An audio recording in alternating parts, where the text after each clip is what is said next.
Welcome back to the Changemaker podcast. I'm your host, Deke Copenhaver. Today, my guest is my very good friend, Nicole Jansen. She's a transformational business coach, podcast host, and founder of Leaders of Transformation. With over 30 years of experience in business leadership and personal development, she empowers entrepreneurs and leaders to build profitable, purpose-driven businesses rooted in faith, integrity, and impact. Nicole's coaching combines strength, strategic insight with a deep understanding of human behavior, helping clients unlock their potential, align with their God-given calling, and create lasting transformation in their lives and communities. Through her globally recognized Leaders of Transformation podcast, which I've been a guest on, she has interviewed over 500 thought leaders and change agents, sharing real stories that inspire others to lead with authenticity, vision, and courage. Nicole is known for her practical wisdom, prophetic insight, and heart for empowering others to thrive spiritually, personally, and professionally. Ladies and gentlemen, welcome, Nicole. Welcome to the Changemaker podcast, hosted by Deke Copenhaver. Deke is the author of The Changemaker, a Forbes publishing book that has reached #1 on Amazon on multiple occasions and in multiple categories like management skills and total quality management. During this podcast, Deke interviews exceptional change-making leaders. Deke currently operates Copenhaver Consulting, where he helps local governments and other public organizations maximize their potential. He's also a sought-after public speaker. We hope that the Changemaker has an impact on you today and that you find takeaways that make you a better leader in your life. Now, here's Deke.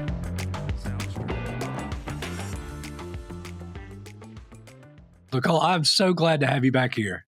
Oh, thank you, Deke. I am so honored to be here.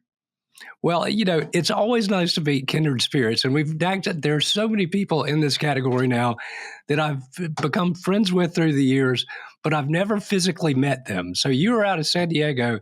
So at some point, I need to get out to San Diego for a visit. It's funny because as you were just saying that, I'm like, that's right. We haven't met in person because I feel like I know you. I feel like we've known each other for a long time. And so, yeah, definitely. And you know what? It's beautiful here, but I know it's beautiful there too. So. Well, I don't know that I would exactly say 102 degrees is beautiful, but maybe not in July. Yeah, it is super, super hot. Well, I'm from Toronto, so I do know about muggy weather. Yes. So, yeah. Well, for our viewers and listeners, tell them a little bit about, how did you get to this point in your life? Tell us a little bit about your history. What brought you to this point? Well, I started off in my family where they were entrepreneurs. My dad owned garage businesses and my mom worked in the garage business. And so I've just always been knee deep in business. And when I was 7, they started a home-based business. And why that's relevant is because that was like a turning point in my life. I knew that my dad had a garage business, but I didn't really understand why. Like, he was just doing what he knew how to do. But when he started a home-based business, they sat us down and said, here's our mission, here's our vision for what we're creating here. And so at 7 years old, it was like, oh, got it. Business is about a mission. Our family has a mission. What can I do to be part of that? And so I was like, what can I do? And they said, well, you can stock shelves. And I went, I can do that. And so gradually over the years, my roles quickly, developed into other things. And then I started my own business in my teens as well, and partnered with my parents. And so I've been knee deep in business. And I really thought that's what I was going to do for the rest of my life. But in my mid 20s, we had built a very successful 7-figure business in the 90s. And I thought, I worked hard and here I am. And this is what God has in store for me for my future. And he went, yeah, not exactly. So it actually fell all apart and I had to sit back and we lost everything. And I sat back and said, where do I go from here? And that's when I had an encounter with the Lord. I was a believer already, but really sitting with him and saying, like, how did you create me? What was the plan and the purpose that you had for my life? Because I made an assumption that I was on that path, and he certainly used all of that, but he moved me in a different direction. And I started a training and development company, which quickly turned into coaching, one-on-one coaching and training.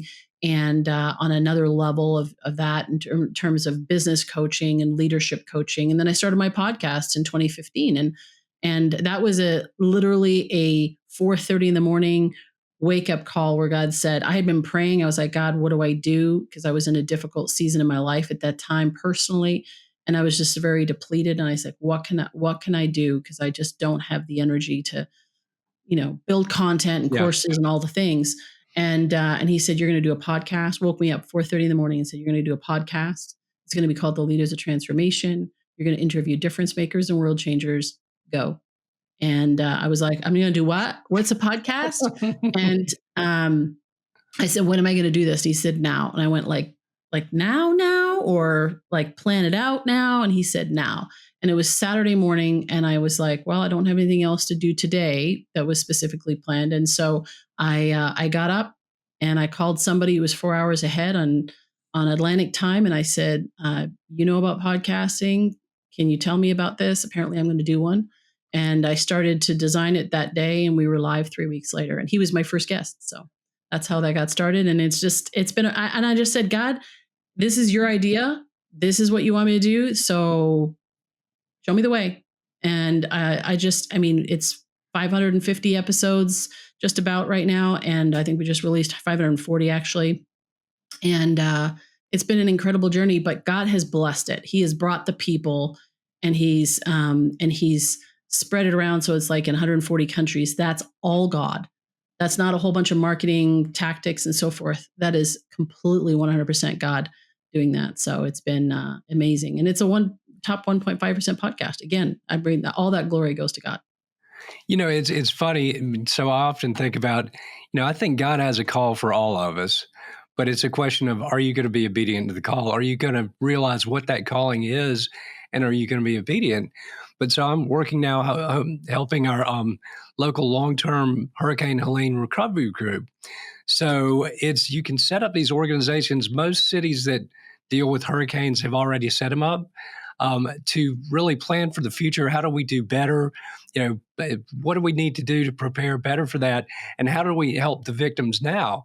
And so it's like, God, so I've established strong relationships across the community at the grassroots level. In 20 years of being somewhat in politics, I've never been into politics. I've never been dragged into it.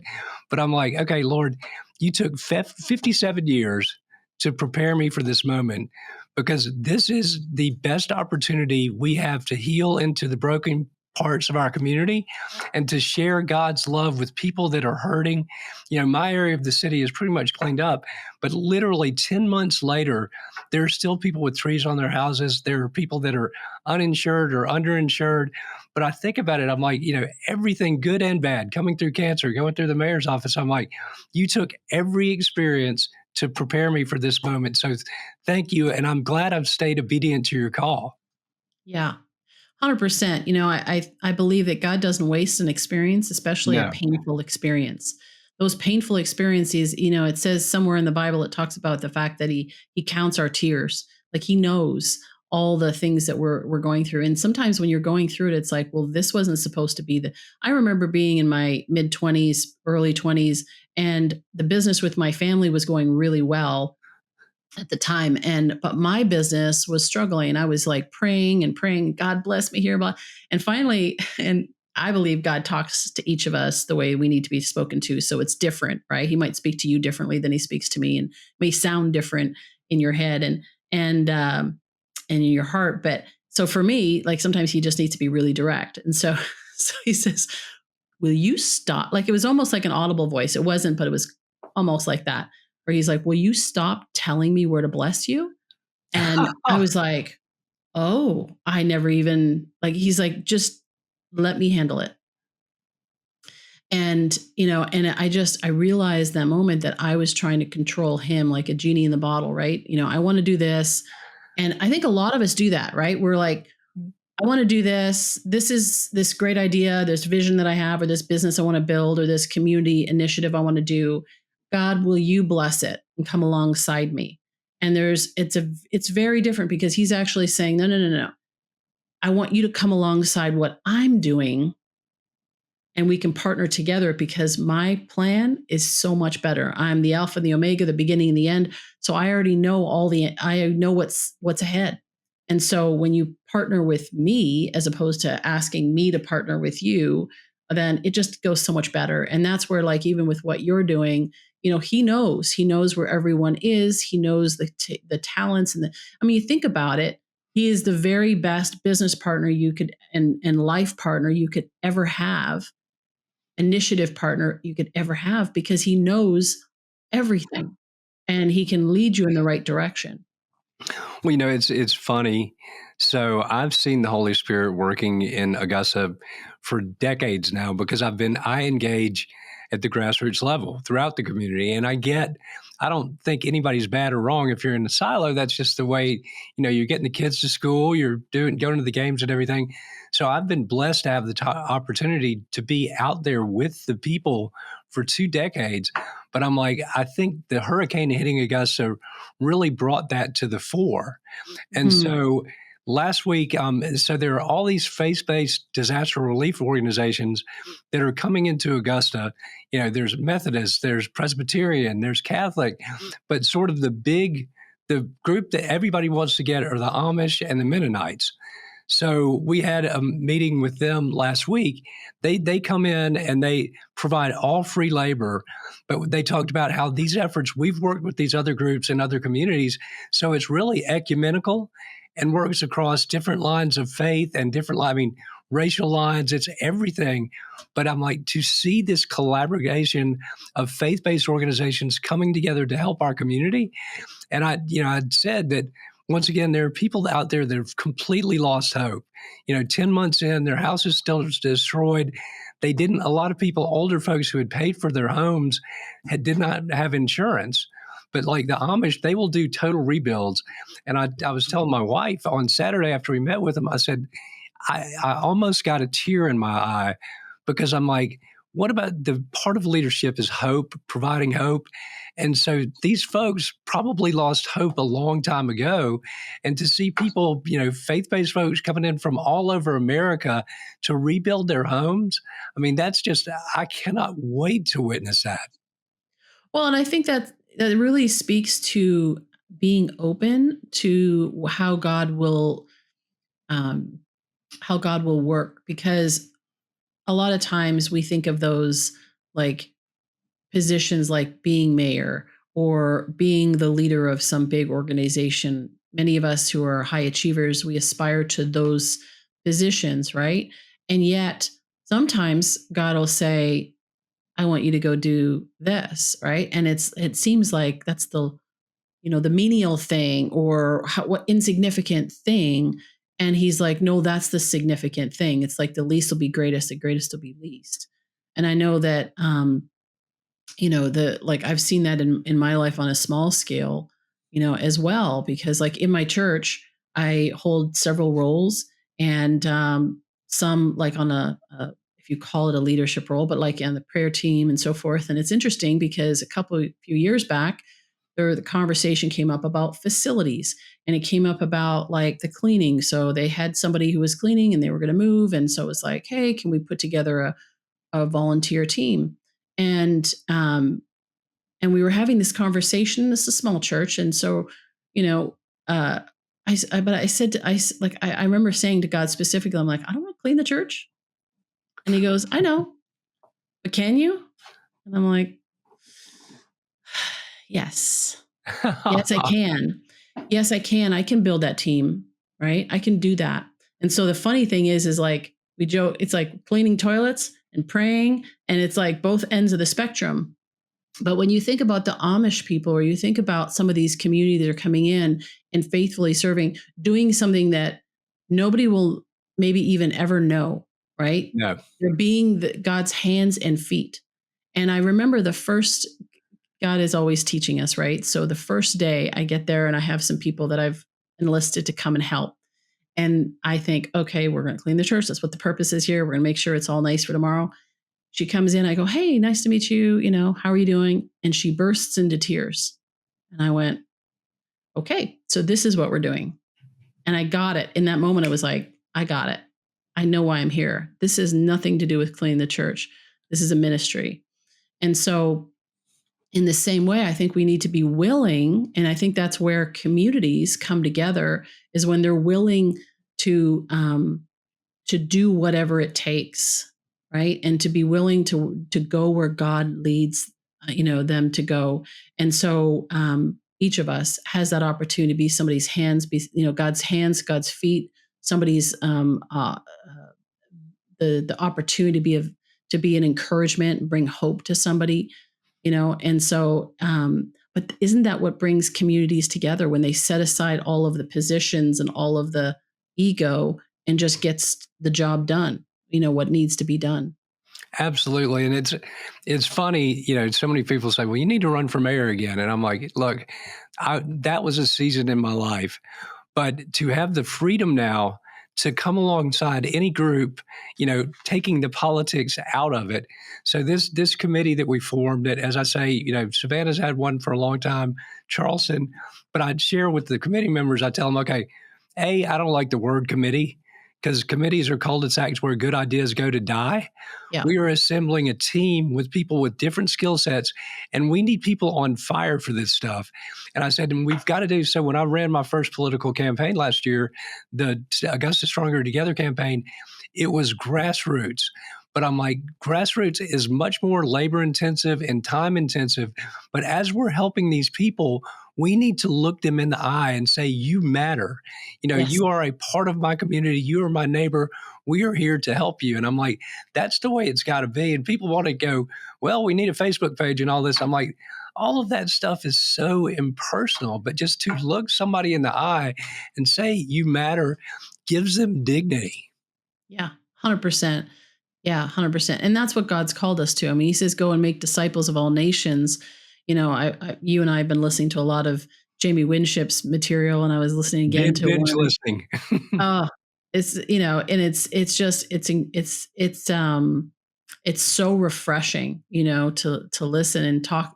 And he talks some of the stories about, and you were just talking about making sure people know that they matter, not going in. So he was, for people who are listening, right? He was a DC cop. They probably have heard about this on your podcast already, but DC cop, really became known for hearing God on the job and being able to resolve conflict. And then he goes and he's asked and he's hired to go overseas and bring peace to these militant organizations in the Muslim world. And yet what's interesting in between that is he goes to seminary.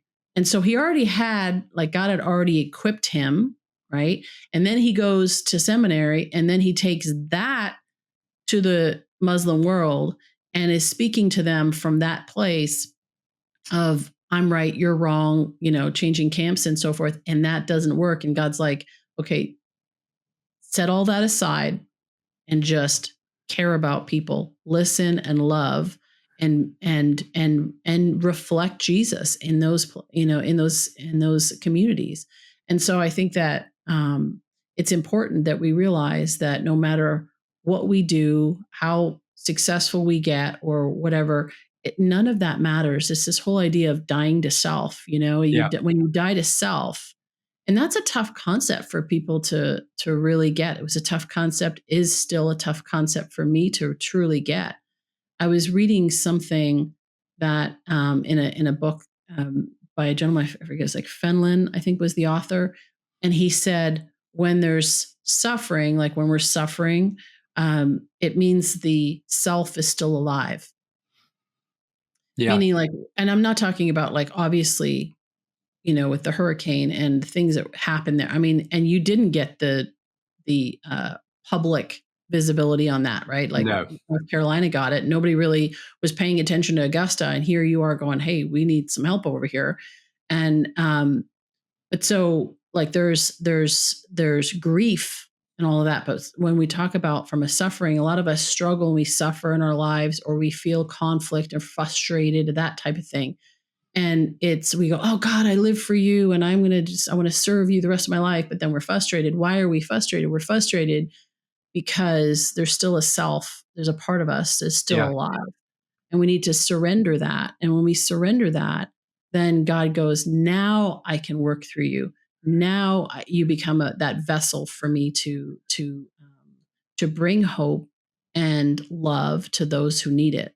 And you get to, like I said earlier, it's like, and then you get to partner with me in that, right? Yep. And I share the glory, it's that whole idea of going from glory to glory. Well, it's interesting. I love, Jamie Winchip's book, Living Fearless, but he talks about living into your true identity. You know, it's not your true identity is not your title. It's not me being mayor. It's not your family. It's not your bank account. It's not your car. It's not your house. It's not the club you're a membership of. It's what does God call you? And I think that's a constant evolution, but I've focused on that and I'm like, okay, I'm a healer, I'm a convener, I'm a comforter, I'm an encourager. There's so many things, but I'm like, no title really. At the end of the day, it's all hollow and it just doesn't really matter. But today's world is like, well, you've got to be a CEO or you've got to be a famous entertainer or something. And I'm like, I'm sure plenty of those folks that have all these worldly things are not happy because, and so I probably shouldn't say this, but a past minister I had said that basically worldly things are like Chinese food. You have them and an hour later, you're hungry again. And I think Yeah. that's pretty spot on. Yeah. Yeah. Well, and your podcast is the Changemaker. My podcast is the Leaders of Transformation. The interesting and the irony of it is most of the greatest change makers and leaders of transformation will never be on a podcast. Yeah. They will never be known in social media. It's the person who is unseen and who is just doing what they're doing when they're doing it, and serving others, loving on others.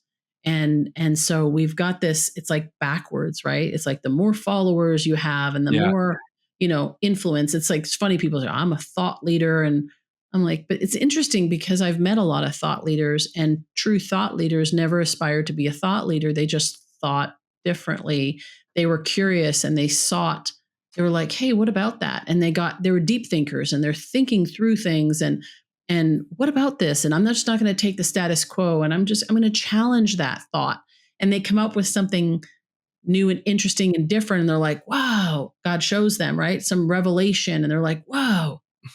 And now they share with others and people go, oh, you're a thought leader. It's like, you don't aspire to become a thought leader, just like you just do. And I think that's where even there's a danger with that. Like, leaders of transformation, aspiring to be a leader of transformation. I do want to make a difference in the world. Yes. But it's like, I've always said that the operative word is transformation. It's not leader as in I'm the leader. It's the transformation. What is the transformation? I've had tons of guests, I'm sure you have too, that have submitted, people requesting to be on the show. I've got 1 million followers and I've got this and I've got that. I'm like, that's fantastic. Congratulations. How are you creating transformation in the world? Because that is what this show is about. It's not about numbers. It's about impact. No, and that's I live at the grassroots level. That is where I get my energy, is just interacting with people.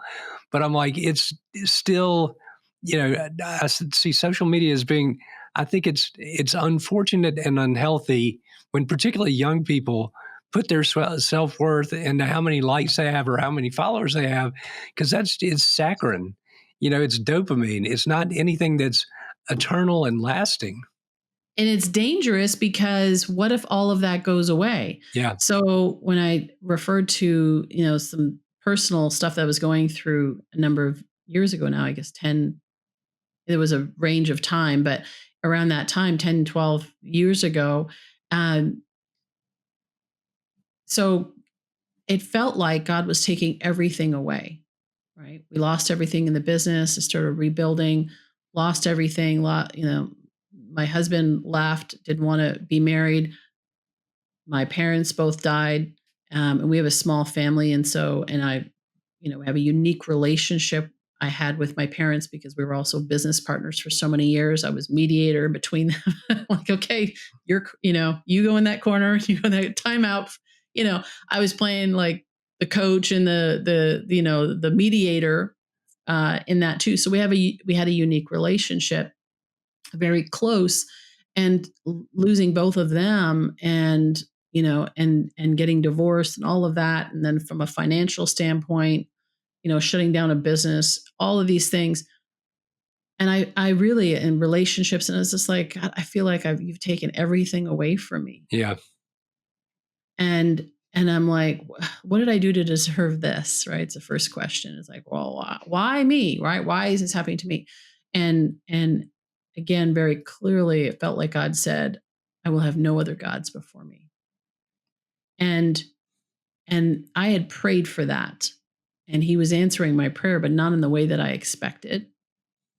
But the other thing that came out of that was my identity, which, even though I didn't feel like my identity was in all of that, when you take all of it, you can theoretically say, oh, my identity's in none of that stuff until it's taken away. And then okay, so there's nothing, like, it's literally just me and God.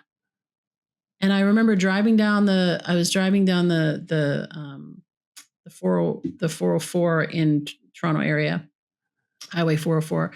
And I, like, as clear as day, I'm driving along and I'm like, God, it really is you and me. It really is. Like, everything else is temporary. And you know how, like, it and then you, like, really get it. And I was like, wow, whether people leave voluntarily or involuntarily, everything is going to pass away. The only one who has always, always, always been with me and will always be with me is God. And so it just changed my perspective. And none of that stuff, that's why I say none of that stuff matters anymore. It's like, yeah, cool. But and then it's a constant thing, because the world wants to put that stuff back on you. And it's like a cloak, and you just got to keep the main thing, and realize that none of that stuff matters. We saw it in the pandemic. People freaked out. Why? Because their identity was in a job. Their identity was in certainty. Their identity was in their freedom, and their perceived security. Take that all away. Now you know who you are. Well, and that's and one of the things that Jamie points out too is, what do you fear? We all, fear unites us all, because we all have things that we fear. But I thought my way through it several weeks ago, and I told my wife, if we lost everything we had, take away the house, take away everything, take away whatever we have in our bank accounts. I'm like, we have so many friends. I've got friends all over the world, including yourself, and friends locally. And we've got 13 great nieces and nephews. We've got 11 nieces and nephews. We've got a huge family. I'm like, if we lost everything, all our possessions, anything, that does not go away. And I'm like, so if you're just fearing, well, I would fear more losing family members and friends, on a massive scale, but that's not going to happen. So why even fear that? But as you say, none of that's not anything that's worldly. I mean, these are relationships that have been built for years. Yeah. Well, and you look at Job in the Bible, and a lot of people say, I feel like Job. And it's like, Job lost everything, right? And even his family, and even those relationships. And that's one of the reasons why it was so devastating when we lost that family business, is that we lost the relationships. Yeah. In the midst of that, because of the way that things went down. And so, you lose your relationships, you lose your finances, you lose, I watched my parents lose their confidence and all of that. Even if you were, and I would never wish that on anyone, but even if you do lose all those things, the reality is, so my greatest fear at that time was dying alone. It was this fear, like, I don't have any kids, and I've got a brother and his kids and grandkids, they're kind of living their own life and whatever, but, like, I don't have a big family. I don't have cousins and all these people around and whatever. And so I was like, wow, I just had this fear of, like, I'm going to grow old and I'm going to be alone. Who's going to who's going to be there? And of course, it's like, oh, well, friends and so forth. It's like, yeah. And so, but that's where, like, that moment with God, it was like, you are with me. I am never, ever, I'm never going to be alone. I'm never going to be alone, because you are with me. And so that those verses that talk about, Psalm 23, and walking, and, like, we are safe under the shelter of his wings, under the shadow of his wing, like that. To me, it's just, it gained a whole new meaning. Yeah. And so for me, even in that, there's freedom because I faced my fear of going, you really are alone right now. And my uncle actually, a week after my mother died, so both my parents died suddenly. So 2016, my dad dies, and then 2018, suddenly, and then my mom. And so I'm in so it's a shock, right? Because it Yeah. happened instantly. I wasn't preparing for it. So my uncle, being,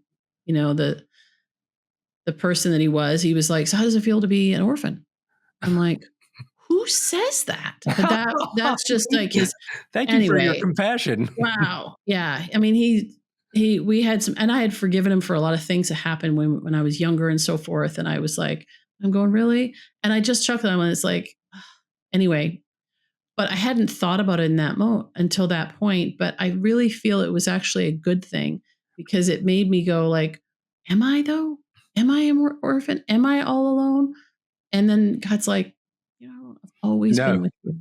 I've always been with you, and I always will be with you. I am your source. And so that, like, do we really believe that God is our source and our strength and our ever-present help in time of need? The author and finisher of our faith. Do we really believe that? Because if we really believe that, literally all of it is, we realize it has nothing. There's a scripture in the Bible that says, and I know a lot of this, I know this, the Bible, I know the scriptures. I can't tell you the addresses sometimes as to where it is, but it says, that nothing will ever separate you from the love of God. Right. Yep. And so just realizing that nothing can do that. And then you're free, right? Talk about living free. It's the freedom of not having those fears, that deepest, darkest fear that you have, whatever that is, and being able to lay that down and realize it's not your identity. It's not who you are. God has a better story. He speaks a better word over you. And, and you can walk in freedom with him.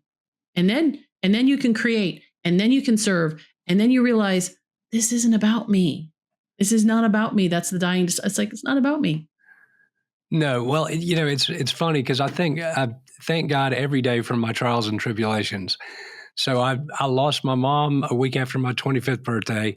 I lost my first wife to suicide when I was 29.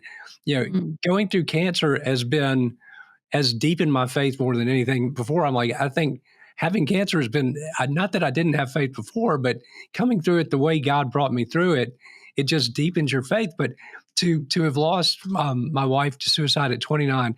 So we, in the nation, but in Augusta too, there's an epidemic of loneliness, depression, addiction. We have had an epidemic of suicides here of young people. But so my church has started doing these mental health seminars, which are focused on, to a large degree, on young people, but also on the parents and how do you deal with the signs and everything.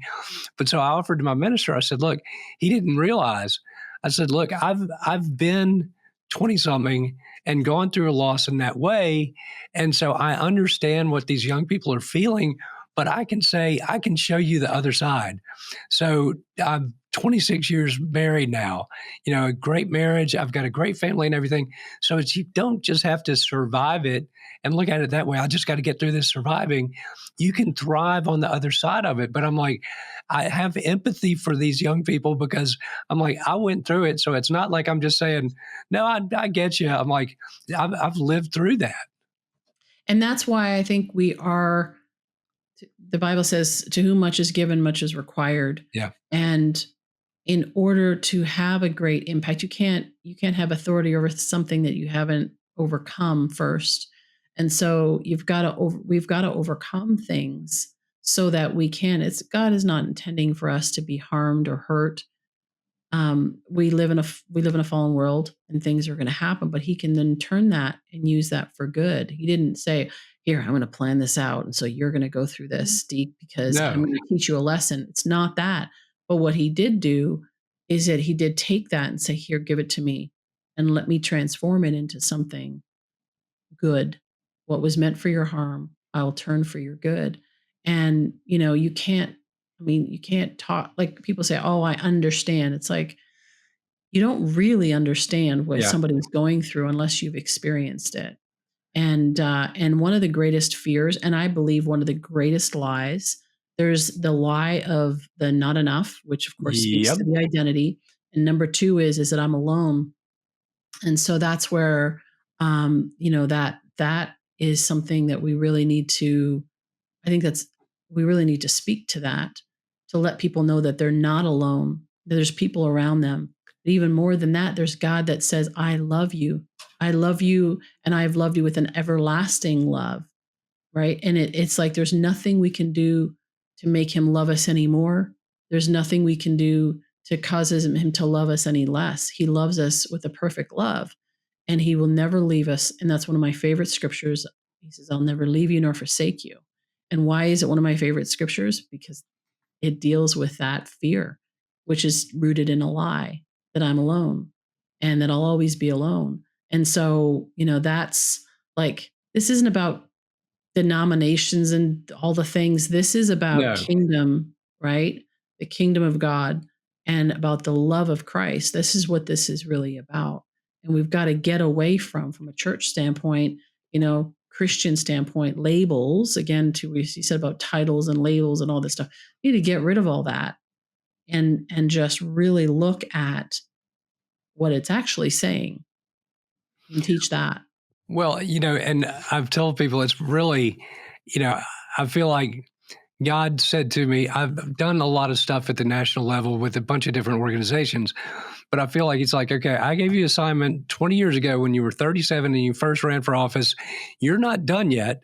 And until you complete that assignment and heal the city using the Holy Spirit, you can't take it to another community. But that's my hope is here, that if we can heal Augusta the way that I know we will through this, then use that to benefit and bless other cities. But I've told people, I said, but when we go to other cities and show them our model, what we did, you can't remove the faith-based piece of it. It's just, and I don't think, I spoke for the Robin Hood Foundation in New York City in 2012 or something.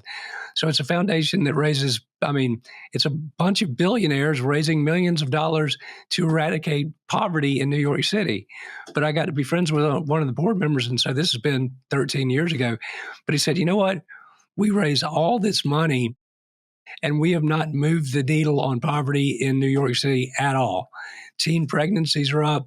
But I've come to the idea that I'm like, if you don't invite the Holy Spirit into what you're doing, it's not going to be sustainably successful. I don't believe you're not going to move the needle on poverty, on homelessness, on all these things, unless you invite the Holy Spirit in. Yeah.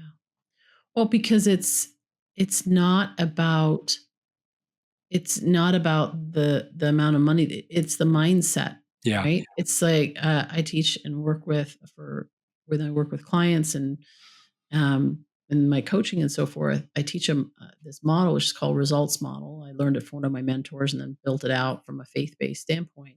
And it's results, behavior, mindset. So results, if you want a result, any result, no matter what it is, you want a result, it requires certain behaviors and actions. But what influences your behaviors and actions is your mindset. So then I remember I was doing a workshop and somebody said, like, okay, so how do you change your mindset? And there's lots of books out there that talk about changing mindset. Interestingly enough, a lot of it is behavior modification. I say these things, I do these things, I force my habits, I discipline myself, I force myself to wake up in the morning and I do these things and that changes my mindset. I read these books and so forth. But here's the thing. The problem with that is that if you do that and you don't transform what's underneath, the roots determine the fruits.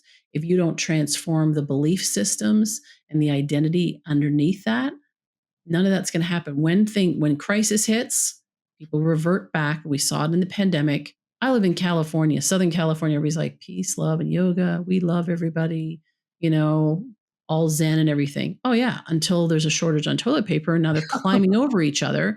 And you're like, what happened to peace, love, and yoga?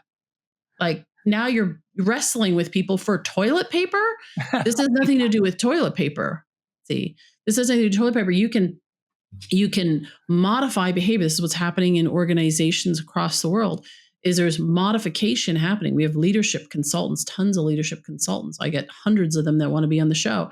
I know there's a lot of them and a lot of great ones that are out there. So why do we have so many messed up companies still? Why do we have so many disengaged people, right? Why do Yeah. we have so many ineffective leaders? Why? Because we've been dealing with it above the surface, right? So you've got to go below the surface, which is the belief systems, is the identity, even deeper than that. It's really about, who do I believe that I am? So Yep. that's when I talk about transformation, I'm talking about transforming the way you see yourself, the way you see others, and the way you see the world around you. So I call that SOW, self, others, world. What are you sowing? What you sow, you will reap. And so when we transform, you can't if you give somebody, some money, or you give them opportunities and so forth, and you don't change their mindset or their beliefs or their identity, most important, their identity in themselves, then none of that's going to matter.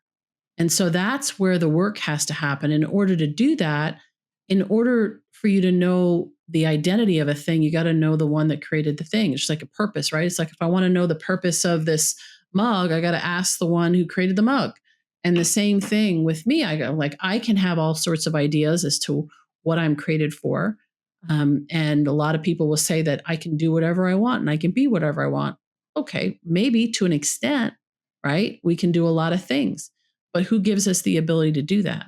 And ultimately, even as good as I could be, and successful as I can be, and I've done a lot of things in my life, great things, but at the same time, God knows the best plan for me. He knows, He's like, that's pretty good, but like, I have something so much better for you. You're not done, Deke. I have so much more for you. You can't even imagine. The Bible talks about beyond what you can dream or imagine. And so it literally, he says it in there. He's like, your ways are not my ways, right? And so, it's for us to know our identity, for us to know who we are. We have to ask the one who created us and say, how did you create me? And from there, then from that basis, then you can grow. Your results will never exceed your identity and your beliefs about yourself. And then, of course, others, and of course, the world around. If you believe the world is a scarce, scary place and people are a certain way, then you're going to live into that reality and you're going to create more of that.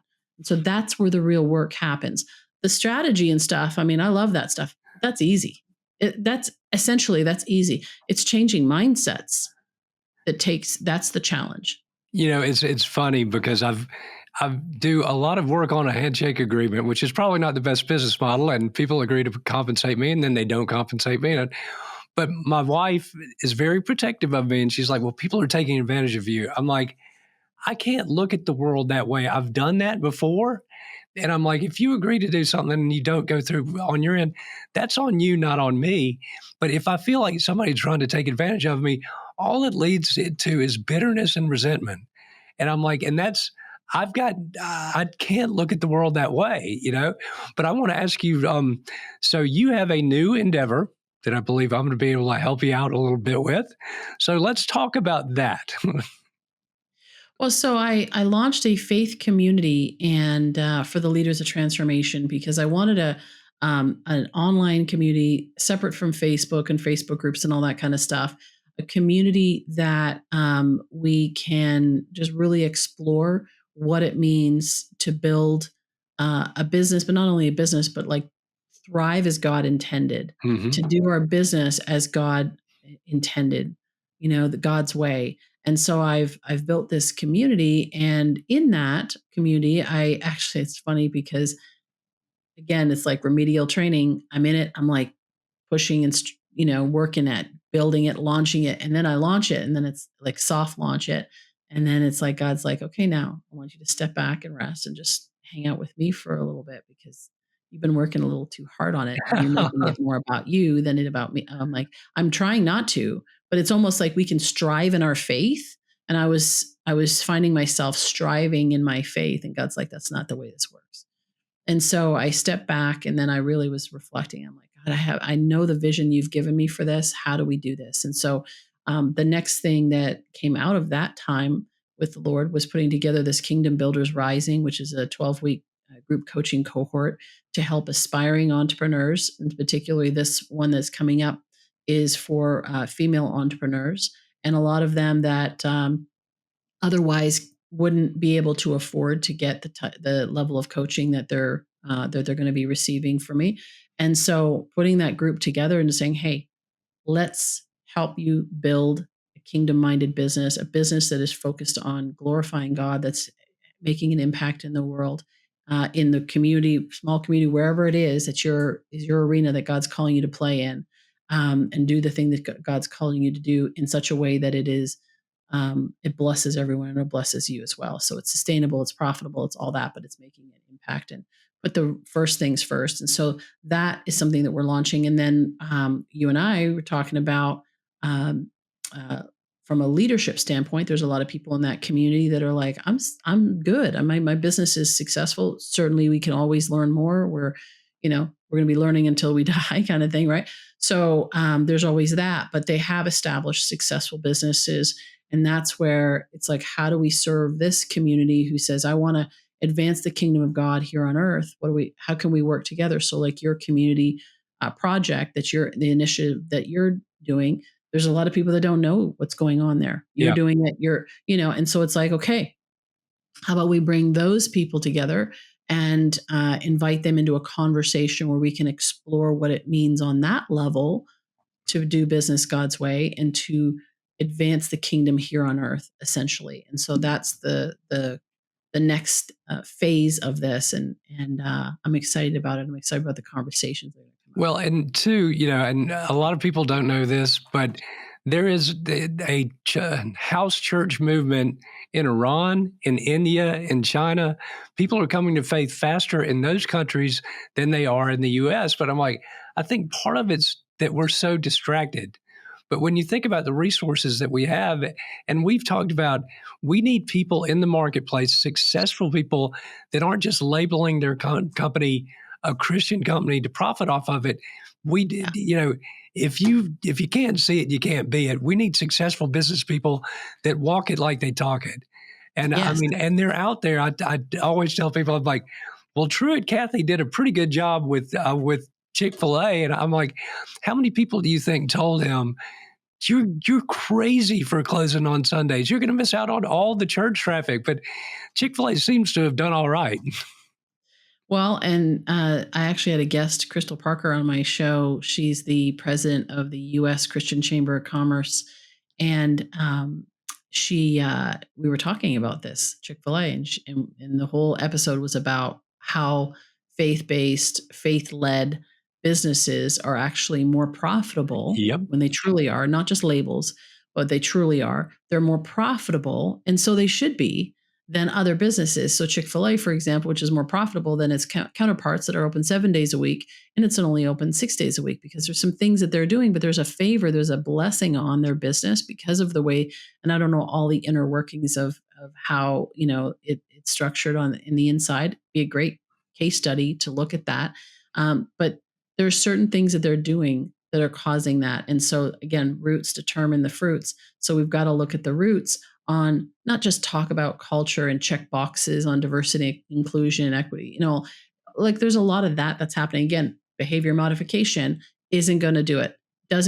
Behavior modification doesn't create transformation. It may create change, but only for a certain amount of time. But it doesn't recondition. It doesn't transform something into something completely new. And so that's where yes, to your point, that's one of the reasons why I really am passionate about this, and is because as much as I say it is about transformation, it is about how we lead through that transformation, right? So we do need leaders to step up. I had a guest on my show, I forget who it was, but he had a book that he had shared with me ahead of time to prepare for the interview. And I was reading, and it was a great book on leadership and lots of material in there, but there was one thing that really stood out. And I've said this and shared this because so many times, because I think it's really important, is statistically, and I forget where the statistic came from, statistically, 70% of C-suite leaders do not know their identity or their purpose. Yep. So if 70%, and you're not talking about the people that are starting out in their career, you're talking about the people at the top of the top that are leading thousands, of people, hundreds of people, whatever, those people, 70% of them do not know their identity or their purpose. how are they ever going to create a community and an environment where other people are going to thrive and bring out the best?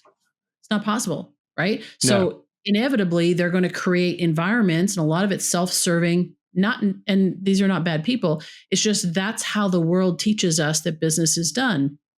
And so we've got to look out for ourselves. There's self-protection, self-interest, and out of that, right? I had a guy once that said to me, Nicole, I want to do business with you, and I went, oh, I don't think so.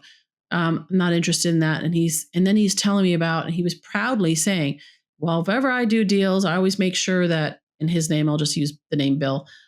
He said, Bill always comes first. And I said, and that is why we'll never do business. Exactly. You just told me that you're going to throw me under the bus if push comes to shove. Like, hello. Yeah. Well, And he was like, what? And I'm like, did you just hear what you just said? No. And that's the thing to me. And I was thinking about this morning, and my wife and I discussed, and I thought, it's hard when I'm 57, I've been taught by the world certain things. You're judged by how your success is equivalent to the money you've made or all this stuff.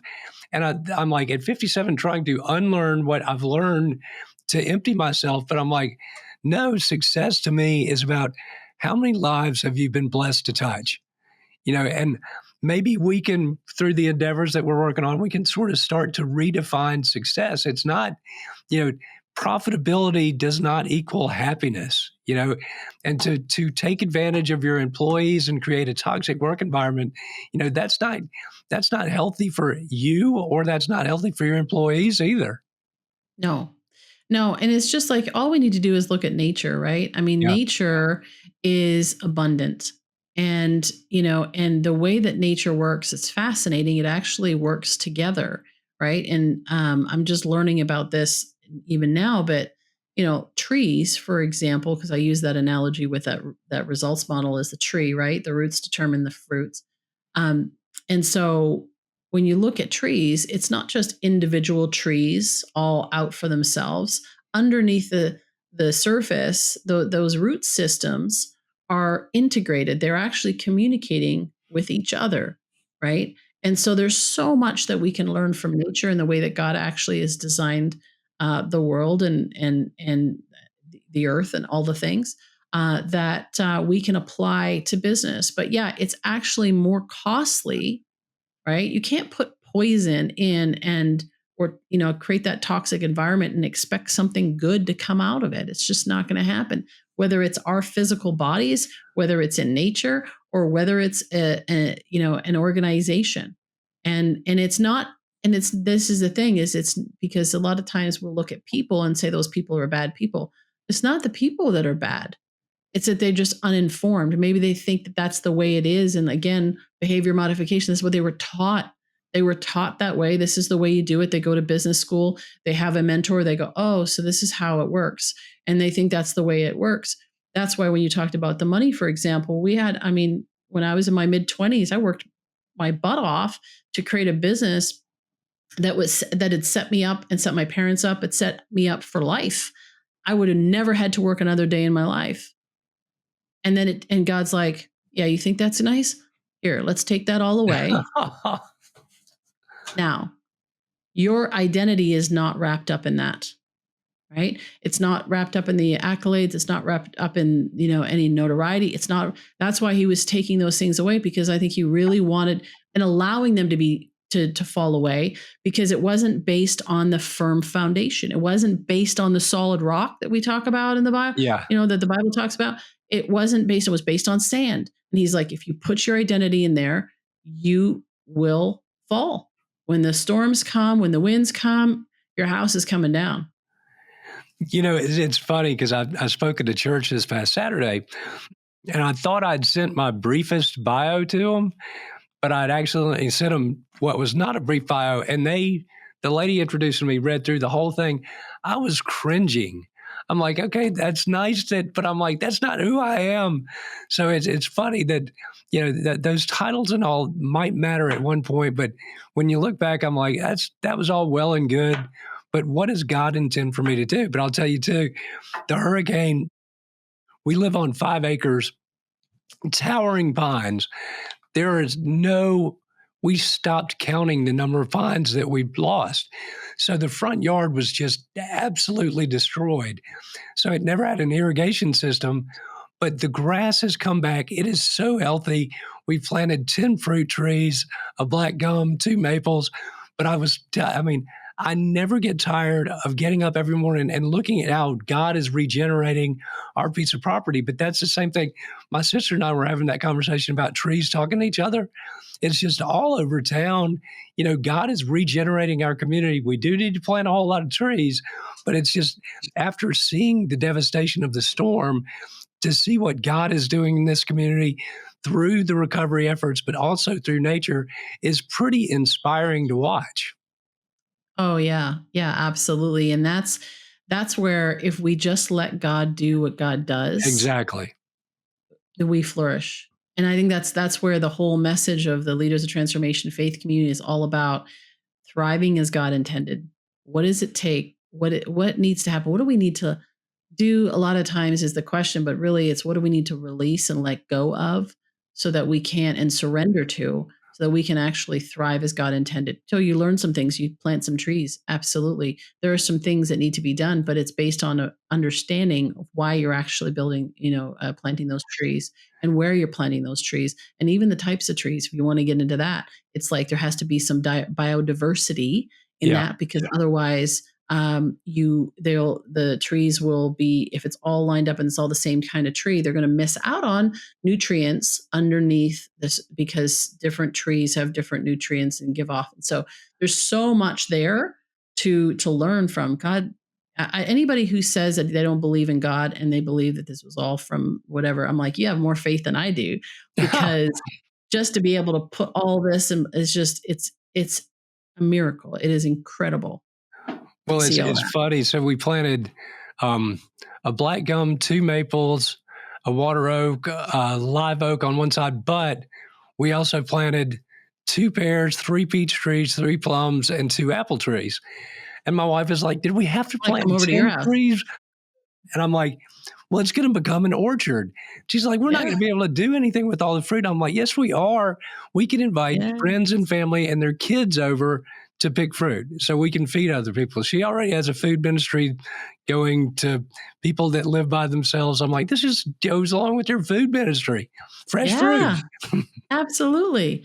And how amazing is that? And I know we probably have to finish up here soon, but how amazing is that to think about the fact that the food, right? Our sustenance can be grown just that simply and not just provide for us, but provide for others. And I think that's the way that God designed it, is that it's not just for us to have enough for ourselves and our family. We are called to flourish and to prosper so that not for just our own benefit, it's actually so that we can bless others, that we can, that's where the multiplication goes out, right? It's not just how do we have enough trees just for ourselves, but how do we use what God's given us in such a way that we can flourish and give and share with others and steward it well.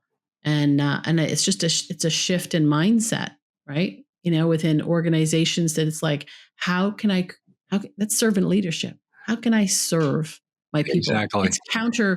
It's counter culture, but it is actually the secret. It is the answer to creating engaged organizations. It's the secret, it's the answer to creating communities where people are coming together. Servant leadership at every level. And to go from a scarcity mindset to an abundance mindset. Exactly. Yes. Well, we could talk for hours. We have talked for hours before, but anyways, I always like to ask my guests 2 questions. Where can people find you? That's the first one. Okay, that's the first one. So leadersoftransformation.com is the website. Everything's there. So the podcast is there, the coaching is there, the faith community, everything is there. Of course, I'm on social media. We've got a really good YouTube channel, lots of videos and reels we put out there on social, Instagram, Facebook, LinkedIn. You can find me on LinkedIn under Nicole Jansen. And easy to find me. Okay. On a daily basis, what puts a smile on your face and brings joy to your heart? And it may sound cliche, but what brings joy to my heart is the aha moment, is when somebody is like, oh, I get it. It's like the lights go on and they get it. They get it for themselves. They get it for their family. And to me, that brings so much joy. It is why I do what I do. Yesterday, I shared with you that I got this testimonial. And I was like, this is why I do what I do. Exactly. Somebody who has been struggling and lost in their identity and turns around and is just like, oh, that's what God says about me. That's who I, and they see themselves as God sees them. It's like, mic drop. That's why I do what I do. Yeah. Well, I look forward to our current and future collaborations. Thank you for being an amazing lady and an amazing guest. Oh, thank you, Deke. I appreciate it. And yeah, I look forward to seeing what God has in store. It's going to be Absolutely. Good. That's all the time we've got. Dropping the mic and we are out. Hey guys, thanks for listening to or watching the Changemaker podcast today. Greatly appreciate it. If you're listening and you want to see the video, you can subscribe to our YouTube channel at Deke Copenhaver. That's a pretty easy to remember, I would think. But really, we also want to remind you to like, subscribe, rate across all platforms, download. And if you're looking for a coach, a speaker, or anything, you know where to find me. Just email me at me@dekecopenhaver.com. And thanks so much for listening.